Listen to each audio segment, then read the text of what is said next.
जब दुनिया भर में इतनी वॉलेटिलिटी हो तो आपका पैसा कहां पर सेफ रह सकता है। चाइना हमारे स्टॉक मार्केट को हिला रहा है। बिल्कुल हिला रहा है, बिल्कुल। अभिषेक, बहुत सारे लोग आपसे एडवाइस लेते हैं ऑनलाइन, आप बहुत पॉपुलर हैं इसे लेकर। 1-2 साल के ड्यूरेशन में अगर सेफेस्ट बेट पूछें इन्वेस्टमेंट के लिए तो क्या होगी? तो मैं कहूँगा कि सबसे बढ़िया होगा अगर आप स्टॉक्स में अपना एक्सपोजर बनाए, आने वाले 2 साल में बहुत बढ़िया परफॉर्म करेंगे। रियल एस्टेट और गोल्ड सिल्वर के बीच में आप क्या चूज करेंगे? देखिए, रियल एस्टेट और गोल्ड सिल्वर में मैं कहूँगा कि इज अ बेटर ऑप्शन। अभिषेक, एक मिथ जो इन्वेस्टमेंट को लेकर आप तोड़ना चाहेंगे? कि इन्वेस्टमेंट सिर्फ लॉजिक से किया जाता है, लक नहीं लगता। मेरे हिसाब से 50-50 का गेम है। हम रिसेशन की भी बात करते हैं कि क्या रिसेशन की आहट सुनाई दे रही है? क्या यूएस में ये मुमकिन है? यूएस में मुमकिन है। यूएस में ना इसके अंश देखे जा रहे हैं। US is bound to eventually get into recession, जो चल ही रहा है वहां पे। हम इंडिया में ना रिलेटिवली बेहतर हालात है। मारवाड़ी से क्या सीखना चाहिए? वो शोशाबाजी बहुत ज्यादा नहीं करते हैं, तो वो दिखावे पे, बिकॉज दे अंडरस्टैंड कि इससे कारण बहुत इविल आए तो नहीं, बट हाँ बहुत अननेसेसरी अटेंशन आती है जिसको वो अवॉइड करने की कोशिश करते हैं।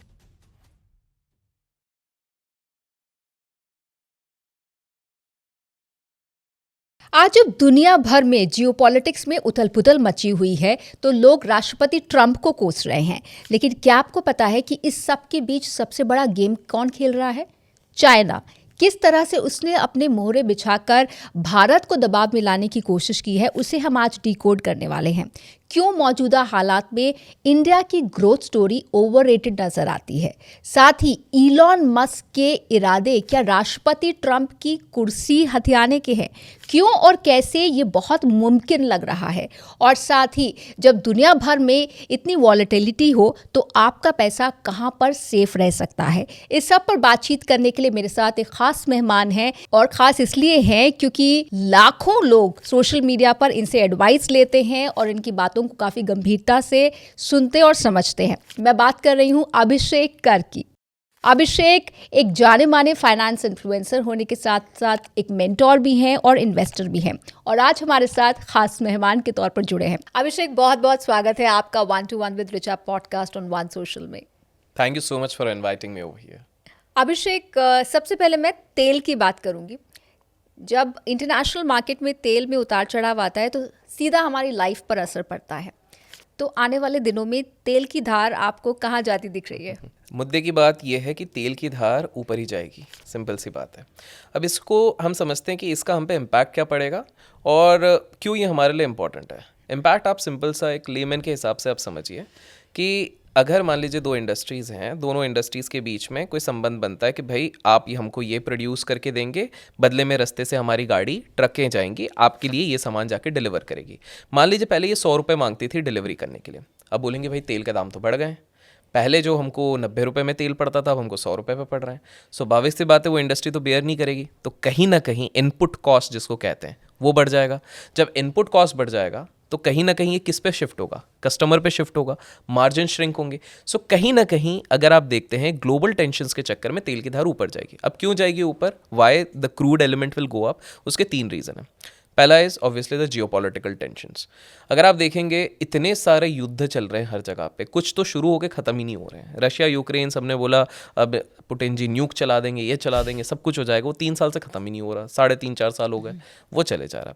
उसके बाद आप ईरान साइड पे चले जाएं, वहाँ पर अलग, गाज़ा का अलग, इवन इंडियन टेरिटरीज़ के आसपास का अगर हम आसपास के मुल्कों को भी देखें, कभी नेपाल में कोई चीज़ चल रही है, कभी श्रीलंका पे चल रही है, इंडिया पाकिस्तान तो हो ही चुका है। एग्जैक्टली, इंडिया पाकिस्तान हो ही चुका, ऑपरेशन सिंदूर जो हमने अंजाम दिया है। तो ये कहीं ना कहीं ये सारे फैक्टर्स क्या करते हैं, ग्लोबल ऑयल सप्लाई पे कहीं ना कहीं एक इंपॉर्टेंट रोल प्ले करते हैं। Because let's face it, even today जो बहुत बड़ा एक श्रेय ये जो क्रूड वाला पार्ट आता है वो अरब देशों से ही आता है, राइट। सो कहीं ना कहीं इन सारे चक्करों में and because of the mass industrial uses जो ये क्रूड वाला फंडा है ये ऊपर जाएगा।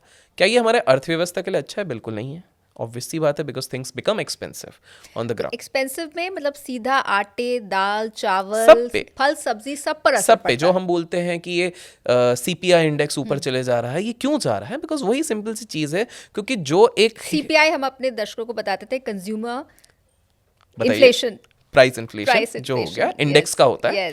तो ये जो क्यों बढ़ रहा है आप इस चीज़ को समझिए, बिकॉज कंज्यूमर जो चीज़ें ले रहा है, चाहे वो फल ले रहा है, चाहे वो सब्जी ले रहा है, जैसे ही मैंने बताया तेल के दाम बढ़ रहे हैं तो वो फार्मर के लैंड से लेके इंडस्ट्री में लाने की चीज़ के तो दाम बढ़ गए, अब वो दाम किस पे शिफ्ट होता है, एट द एंड वो कस्टमर पे ही शिफ्ट होता है। अभिषेक, बहुत सारे लोग आपसे एडवाइस लेते हैं ऑनलाइन, आप बहुत पॉपुलर हैं इसे लेकर, तो 1-2 साल के ड्यूरेशन में अगर सेफेस्ट बेट पूछें इन्वेस्टमेंट के लिए तो क्या होगी? तो मैं कहूँगा कि सबसे बढ़िया होगा अगर आप ब्लू चिप स्टॉक्स में अपना एक्सपोजर बनाएं। ब्लू चिप स्टॉक्स वो होते हैं जो बहुत बड़ी कंपनी है, विख्यात कंपनी है, 25-30 साल से चल रही हैं वहाँ पे। सिंपल सा रीज़न है, लास्ट 2-3 साल में पहला ये परफॉर्म नहीं करी है। हमेशा मार्केट मीन रिवर्ट करता है, मतलब अगर एक साइड में बहुत ज़्यादा झुक गया तो वो दूसरी तरफ आता है। तो बिकॉज ये इतने ज़्यादा परफॉर्म नहीं किए लास्ट 3-4 साल में, तो इनका समय आएगा, दैट इज़ नंबर 1। दूसरी चीज़ ये है कि FIIs जो फॉरेन इन्वेस्टर्स हैं उन्होंने लास्ट 1-1.5 साल में बहुत बिकवाली करी है। जब ये वापस लौटेंगे, क्योंकि हिस्ट्री प्रमाण देती है हमेशा ये आते तो हैं और ये काफ़ी ज़्यादा समय से बेच रहे हैं, तो कभी ना कभी आएंगे। जब आएंगे तो ये हमेशा सेफ्टी नेट ढूंढते हैं। तो ये लोग कोई छोटे मोटे माइक्रो कैप ये सब में कम पैसा डालते हैं, इनके पास बड़ा पैसा होता है क्योंकि उनको लिक्विडिटी भी चाहिए। तो ये पैसा कहाँ जाएगा, ये जाएगा ब्लू चिप्स में। और तीसरी चीज़ जो इसको सबसे ज़्यादा इंपॉर्टेंट बनाती है वो इसलिए है बिकॉज ब्लू चिप स्टॉक्स इतने ज़्यादा वॉलेटाइल नहीं होते हैं। तो बाजार अगर गिरता है तो लोगों ने देखा हमारा पोर्टफोलियो 50-60% नीचे चले गया है, लेकिन अगर आप ब्लू चिप्स होल्ड करते हैं, एक डाइवर्सिफाइड ब्लू चिप, तो आप बहुत ज़्यादा भी मार्केट गिरा है तो 8-10-15% गिरता है। तो इसलिए ब्लू चिप्स आने वाले 2 साल में बहुत बढ़िया परफॉर्म करेंगे। रियल एस्टेट और गोल्ड सिल्वर के बीच में आप क्या चूज करेंगे? देखिए, रियल एस्टेट और गोल्ड सिल्वर में मैं कहूँगा कि gold is a better option. Reason being is कि गोल्ड उतना ज़्यादा वॉलेटाइल नहीं है जितना सिल्वर होता है। दूसरी चीज़ है कि गोल्ड को आप देखिए, रियल एस्टेट जब भी आप लेने जाओगे तो एक साथ में बहुत बड़ा पैसा चाहिए। ऑल्दो रीट्स का एक ऑप्शन रहता है जिसमें फ्रैक्शनल शेयर्स आप ले सकते हो, लेकिन इतना ज़्यादा मेन स्ट्रीम नहीं हुआ है। गोल्ड में क्या है, आप गोल्ड कम पैसे में भी ले सकते हो। कैसे?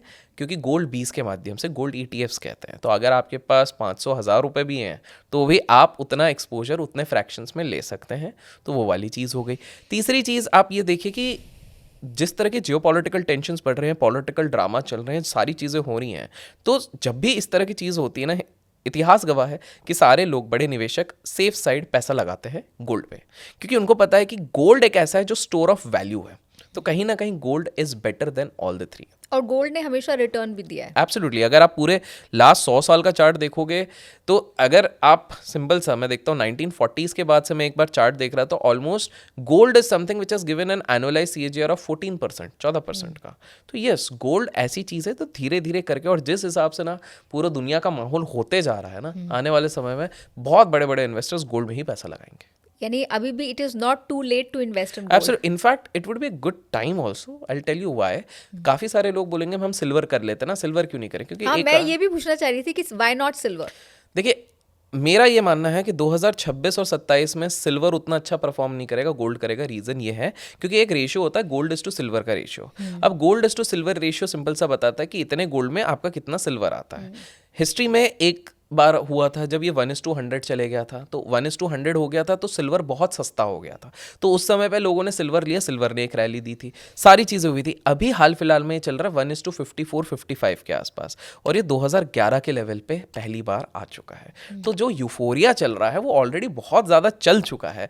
तो अभी अपसाइड लिमिट है, मतलब हो सकता है 1-2 महीने और थोड़ा बहुत इसका ड्रामा चले, पर मुझे लगता है आने वाले 2-3 महीने बाद शायद गोल्ड ज़्यादा ही शाइन करेगा एज कम्पेयर टू सिल्वर। अभिषेक, एक मिथ जो इन्वेस्टमेंट को लेकर आप तोड़ना चाहेंगे? इन्वेस्टमेंट को लेके एक मिथ जो मैं तोड़ना चाहूँगा वो ये है कि इन्वेस्टमेंट सिर्फ लॉजिक से किया जाता है, लक नहीं लगता। मेरे हिसाब से 50-50 का गेम है। यानी इन्वेस्टमेंट आपको लक के साथ ही रिटर्न देता है? बिल्कुल। देखिए, एक बहुत बड़े निवेशक ने एक बार बहुत सही चीज़ कही थी कि जब मैं पूरी रिसर्च करता हूँ और मैं कोई स्टॉक खरीदता हूँ, वो स्टॉक जब 3 गुना हो जाता है वो मेरा स्किल है, लेकिन उतने ही समय में वो 8 गुना हो जाता है, वो मेरा स्किल नहीं है, वो मेरा लक है। क्योंकि ना मुझे पता था ना प्रमोटर को पता था कि ये इतना बड़ा बन जाएगा। इन्फोसिस का जब IPO आया था, अंडर सब्सक्राइब था, कोई उसके बारे में बात नहीं करता था। आज देखिए कितनी बड़ी कंपनी है। अगर सबको पता होता तो सब लोग उसका आईपीओ नहीं ले लेते और अभी तक होल्ड करके नहीं रखते। तो सिंपल सी बात है कि बहुत बार ये वाली चीज़ें होती है। आप खुद सोचिए, इतने सारे आईपीओस की लिस्टिंग होती है जो स्टार्टिंग में नीचे जाते हैं और उसके बाद कभी ऊपर नहीं जा पाते हैं और लोग हार जाते हैं सारे पैसा।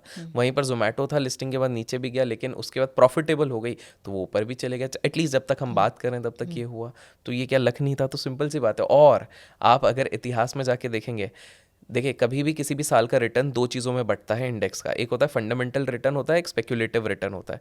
1992 में जो टोटल रिटर्न नीचे से ऊपर था वो 38% का था, जो कि बहुत ही भयंकर होता है। नीचे से ऊपर 38% का, 38% में से ऑलमोस्ट 70% जो रिटर्न था वो स्पेक्यूलेटिव था, ऑब्वियसली बिकॉज हर्षद मेहता ने पूरा वो सारी चीज़ करी थी। Same with 1999 and 2000, same with 2020 और सेम विद 2024 एंड 2025। मैक्सिमम हुआ था स्पेकुलेटिव। स्पेकुलेटिव बिकॉज याद रखिए, मार्केट में जब एक मनुष्य आता है, जब एक इंसान आता है, वो स्टॉक्स ट्रेड नहीं करता, वो इमोशंस और सेंटिमेंट्स ट्रेड कर रहा है।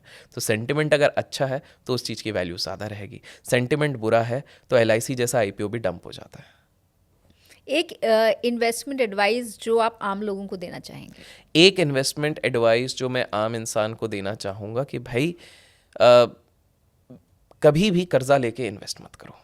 अगर कोई भी व्यक्ति शेयर मार्केट में आज तक डूबा है, चाहे वो LTCM जैसा एक बहुत बड़ा हेज फंड हो जिसमें दुनिया के सबसे बड़े नोबेल लॉरेट्स थे, चाहे वो बिल हुआंग जैसा एक बंदा हो जो जापान में एक समय पे इलॉन मस्क से ज़्यादा लिक्विड वेल्थ रखता था, $20 बिलियन, और 7 दिन के अंदर उसके हवाले निकल गए। आर्किगियोस कैपिटल नाम की वो एक कंपनी चलाते थे जो आज से 3-4 साल पहले बैंकरप्ट हो गई। चाहे मैं क्रिप्टोज़ में बात करूँ, FTX वाला जो कांड हुआ था, क्रिप्टो एक्सचेंज जो $8 बिलियन रातों रात गायब हो गए। सब जगह पर एक ही मिस्टेक है, कर्जे का पैसा, ब्याज का पैसा, ये पैसा। अगर आप, सिंपल सी बात है, मैं अपने अगर देसी शब्दों में कहूँ, इन्वेस्टमेंट कभी भी गरज के पैसों से नहीं करना चाहिए। जिस पैसे की ज़रूरत आपको इमीडिएट हो या किसी को लौटाना हो, उससे कभी भी इन्वेस्टमेंट करो। इन्वेस्टमेंट उस पैसे से करने चाहिए कि अगर वो कल को चले भी जाए तो आपकी रातों की नींद ना जाए। आपने एक वीडियो किया था जिसमें आपने कहा था कि चाइना हमारे स्टॉक मार्केट को हिला रहा है। बिल्कुल हिला रहा है, बिल्कुल। कैसे? देखिए, इसको आप समझिए कि पहले समझते हैं, इस चीज़ को हमारी गवर्नमेंट ने भी पहले समझा। कैसे समझा? कि जब वो देख रहे थे कि हमारे इधर के काफ़ी सारे स्टार्टअप्स हैं जो IPOs ला रहे हैं, अगर आप उनकी फंडिंग को रूट करने की कोशिश करेंगे तो आपको एक ओरिजिन दिखेगा कि ये मैक्सिमम आ रहा है चाइना से। In fact it is already on public domain. एक ऐप है जिससे पेमेंट किया जाता है, लिस्टेड कंपनी है, उसमें बहुत बड़ा अमाउंट वहाँ से आया है। जब हम जैसे सॉफ्ट बैंक हो गया जापान का, उसी हिसाब से चाइनीज़ वालों ने अपने काफ़ी सारे यूनिट्स बना के रखे हुए हैं जिन्होंने बहुत सारा पैसा इनडायरेक्टली काफ़ी सारे स्टार्टअप्स पे लगाया। अब जस्ट इमेजिन कीजिए एक बार के लिए कि जैसे कि 2-3 कंपनीज़ हैं जो बहुत बड़ी होती हैं, जो शेयर मार्केट में बहुत ज़्यादा दबदबा रखती हैं। पहला हो गया ब्लैक रॉक हो गया, क्योंकि black rock almost as of today $12.5 trillion का एसेट रखती है हर जगह पे ग्लोबल। $12.5 ट्रिलियन। अगर हम अपने आप को बोलें तो हमसे 3.5 गुना, हमारी इकोनॉमी के 3.5 गुना सिर्फ एक कंपनी के पास है। वैसे ही चाइना में टेंसेंट करके कंपनी है, तो वही उन्हीं के अंदर एक वीडियो ऐप भी चलता है, पेमेंट ऐप भी चलता है, शॉपिंग ऐप भी चलता है, सारी चीज़ें चलती हैं।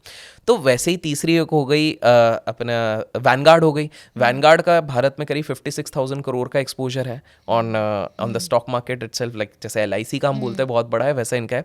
वैसे ही चाइना में देर आर सर्टन कंपनीज जिन्होंने शेल कंपनीज बना के या डायरेक्ट या इनडायरेक्टली इन लोगों ने पूरा पैसा रूट किया। मान लीजिए चाइना से 1 लाख करोड़ रुपए हमारे इधर लगे हुए हैं जैसे तैसे करके। कल को अगर इंडिया और चाइना के बीच में कुछ हो गया और वहाँ पे सीधे बोला गया चाइनीज निवेशकों अपना पैसा निकालो, तो उसका आफ्टर इफेक्ट तो हमको ही झेलना पड़ेगा, बिकॉज दो startups will dump, everything will dump. That is number 1।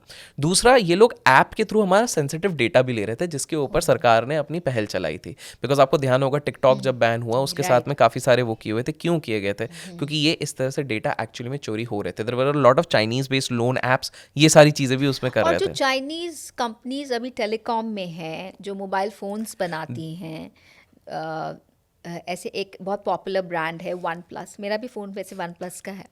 तो कुछ एनालिस्ट का कहना है कि we should stop Chinese companies in telecom.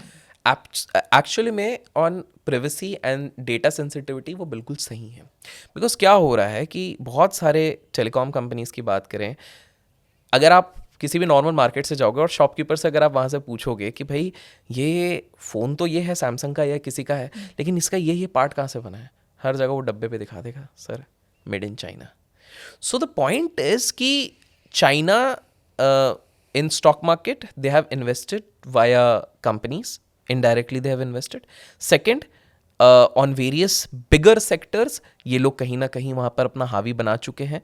तो चाइना से इसलिए मैं कहता हूँ चाइना के साथ अभी पंगे नहीं लिया जा सकता, क्योंकि चाइना से अगर पंगे लिए तो स्टॉक मार्केट खतरे में है, इकोनॉमी खतरे में है, सारी चीज़ें.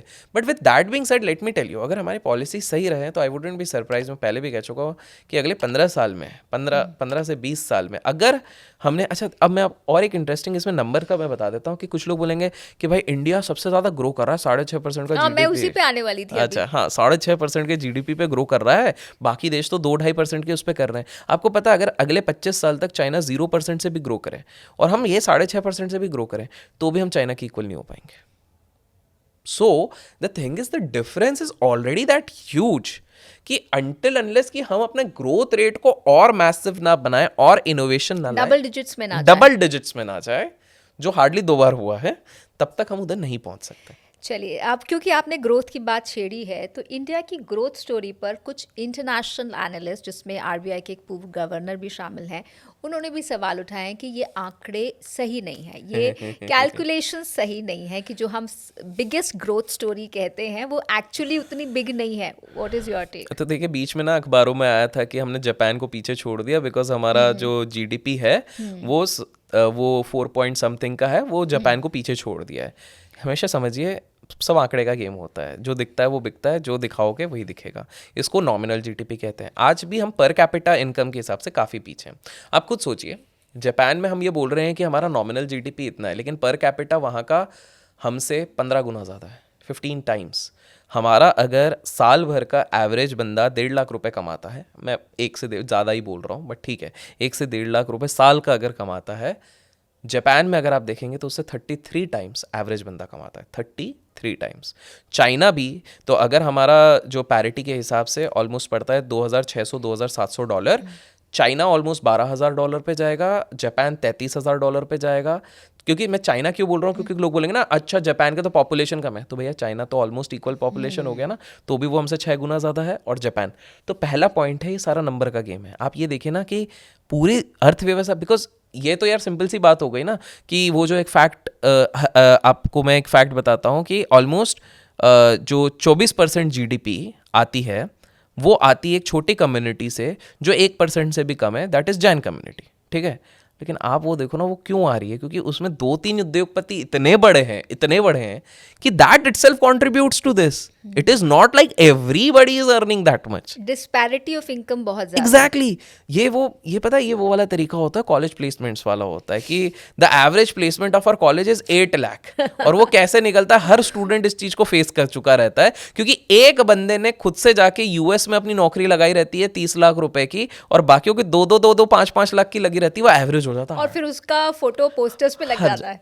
वही चीज यहाँ पर हो रही है. तो यस, नंबर इतने ज़्यादा एनकरेजिंग नहीं है. अगर इतना ज़्यादा एनकरेजिंग होता ना तो मैं आपको कहूँगा अनएम्प्लॉयमेंट की कोई बात ही नहीं करता. तब ऐसी बात नहीं होती कि भाई राजस्थान में एक पियोन की नौकरी निकलती है, 6,500 लोग उसके लिए अप्लाई करते हैं, जिसमें से 1,200 लोग ऐसे होते हैं जो PhD होल्डर्स और PG वाले रहते हैं.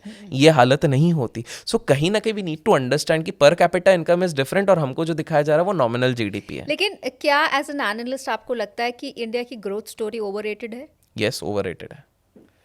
I think there is a bigger scope. मैं ये मना नहीं करूंगा कि स्कोप नहीं है, बिल्कुल है. हमारे पास यंग पॉपुलेशन है, कंज्यूम भी हम करेंगे. देखिए सिंपल से ऑडी मर्सिडीज कौन चलाना पसंद करेगा? Under 50, under 60. It is not the older population.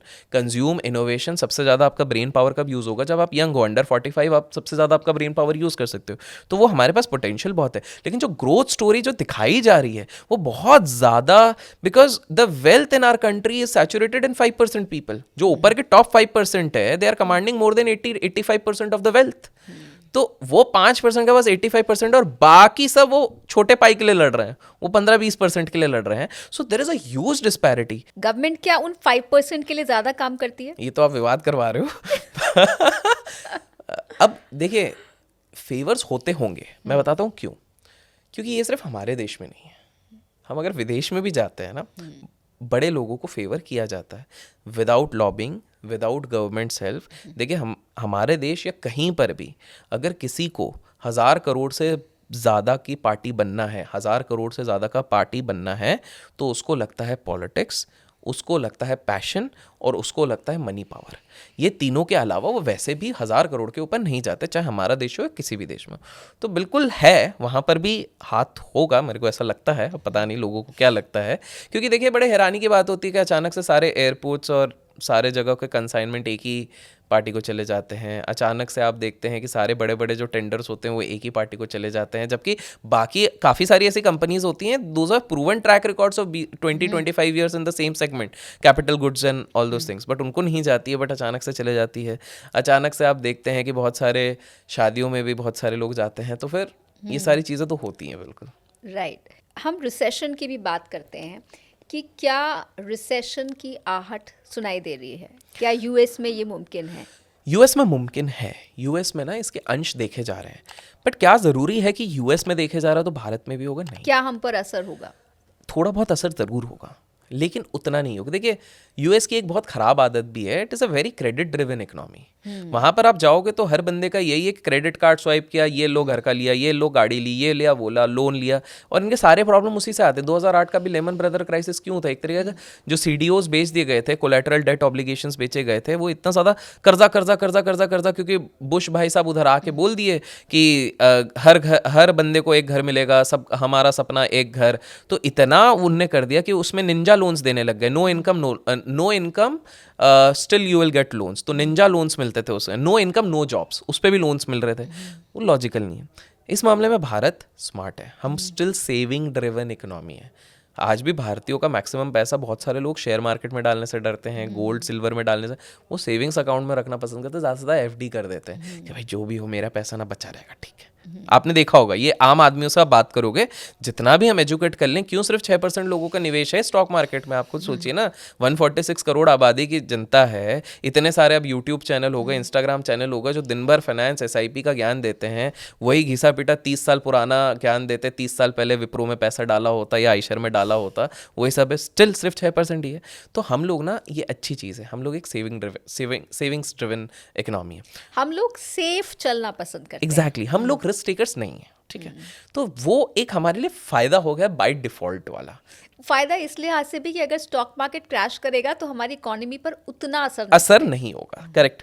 दूसरी चीज़ है ना, मुझे ऐसा लगता है at least on the central banks perspective, हमारी सेंट्रल बैंक के एटलीस्ट अभी तक जो हैं, जो चलाते हैं, वो समझदार हैं। वो ऑब्वियसली क्यूज लेते हैं, क्योंकि हमको सेंट्रल बैंक US फेड क्या कर रही है वहाँ से क्यूज लेना पड़ेगा, लेकिन ये अपने इंडिपेंडेंट डिसीजंस भी लेते हैं कि कब क्रेडिट को रोकना है, कब इंटरेस्ट को थोड़ा सा बांध के रखना है, कब बढ़ाना है, इस चीज़ पे उनका एक रहता है। तो आई वुड रिस्पेक्ट दैट। तीसरी चीज़ जो मुझे लगता है, देखिए US में तो ट्रम्प भाई साहब की हरकतें ही सब सारी चीज़ें उथल पुथल वहाँ पे मचा रही हैं। फॉर एग्जांपल, उन्होंने बीच में, जब आपको याद होगा, ये 2018 में चाइना के साथ लड़ते रहते थे वो मेटल्स को लेके कि इस पे टैरिफ, इस पे टैरिफ, इस पे टैरिफ। इसके बाद ना इन्होंने बड़े फ्लॉन्ट करके बोला था कि 1 साल में देख लो, मैंने ये मेटल इंडस्ट्री में ना 20,000 नौकरियां बना दी है। वो ये नहीं बताया कि एसोसिएटेड इंडस्ट्री की 4.5 लाख जॉब्स चले गई हैं। ये तो उन्होंने बताया ही नहीं। वो सिर्फ बता रहे हैं इधर 2,000 बढ़ा दी, इधर 20,000 बढ़ा दी। भाई वो 4.5 लाख जॉब जो तुम्हारी ये महंगाई के चक्कर में जो एसोसिएटेड इंडस्ट्री थी, जो थ्राइव ही नहीं कर पाई, उसके कारण चले गए, उसकी तुम बात ही नहीं कर रहे हो। सो द पॉइंट इज कि US is bound to eventually get into recession, जो चल ही रहा है वहाँ पे। वहाँ पर हालात, हम इंडिया में ना बेहतर हालात है, रिलेटिवली बेहतर हालात है, but with that being said, उसका शॉक हमेशा थोड़ा सा तो हमको लगता है, उतना नहीं लगेगा बट लगता है। इंडिया में एक बहुत ऐसी कम्युनिटी है जो कि इन्वेस्टमेंट और रिटर्न्स को लेकर दुनिया भर में मशहूर है, मारवाड़ीज। मारवाड़ी से क्या सीखना चाहिए? मारवाड़ी से एक चीज़ सीखनी चाहिए कि पहला, उनका एक तो प्रिंसिपल्स काफ़ी कोर नेट होता है। आप देखिएगा, उनकी शादियां हो गई, उनका कल्चर हो गया, they are very close knit to the culture. दूसरी चीज़, खाता मेंटेनेंस, ये बहुत इंपॉर्टेंट चीज़ होती है। आज भी आप कोर मारवाड़ी फैमिली में जाओगे तो आप देखोगे खाते की बिल्कुल वो मेंटेन है। तीसरा, for most of the Marwaris मैं कहूँगा, वो शोशाबाजी बहुत ज़्यादा नहीं करते हैं। आपके आसपास एक मारवाड़ी गुजरेगा, वो शायद एक नॉर्मल 10 लाख की कार में घूम रहा होगा, लेकिन उसके शायद हर जगह पे एम्पायर में 100 करोड़ से ज़्यादा की संपत्ति होगी। तो वो दिखावे पे, बिकॉज दे अंडरस्टैंड कि इससे कारण बहुत इविल आए तो नहीं, बट हाँ बहुत अननेसेसरी अटेंशन आती है जिसको वो अवॉइड करने की कोशिश करते हैं। तो वैसे सीखने के लिए देखिए, मारवाड़ीज़ और गुजरातीज़ एक ऐसे कम्युनिटी होती है जो मिट्टी में हाथ डाल के सोना निकाल लेते हैं, उनके पास टैलेंट है, because they are hard working, because they are business centric, and third and the most important thing, they are calculative risk takers. अगर आपको पैसा बनाना है तो रिस्क तो लेना पड़ेगा, बट कैलकुलेटिव। वो ऐसा रिस्क लेंगे कि अगर लगा ना तो 100 रुपये लगेगा, नहीं लगा तो 10 रुपये जाएगा, वो ऐसा। Adani Ambani are example of absolutely, they take risk. आपको क्या लगता है उनके सारे वेंचर्स बहुत सक्सेसफुल हुए? नहीं, आप खुद देखिए, ऑन द रिटेल फ्रंट बहुत समय तक रिलायंस का रिटेल उतना नहीं चला, बट देन शुरुआत में तो बंद करना पड़ा, but today they are giving decent competition to a lot of people. Same आप अगर सब पे देखें, सारे मारवाड़ी सारे गुजरातीज पे देखें, तो they are the biggest risk taker. Obviously sometimes वो रिस्क इतना बड़ा ले लेते हैं जिसके कारण लंदन जाना पड़ जाता है, but yes, they are, if you are a calculative risk taker, तो कहीं ना कहीं आपके लिए वो पैसा बनाता है। Thank you so much, Abhishek, for talking on so many different things and sharing your advice, thoughts, and views. It was really a pleasure talking with you. Thank you so much. It was pleasure talking to you. Thank you. Thank you so much. मुझे एक बड़ी दिलचस्प बात आपके साथ share करनी है। हमारे जितने भी व्यूअर्स हैं उनमें से ज़्यादातर 97% व्यूअर्स ने अभी तक हमें सब्सक्राइब नहीं किया है, और अगर आप हमें सब्सक्राइब करेंगे तो इससे हमारी हिम्मत और हौसला और बढ़ेगा आपके लिए और अच्छा और बेहतरीन कंटेंट बनाने में।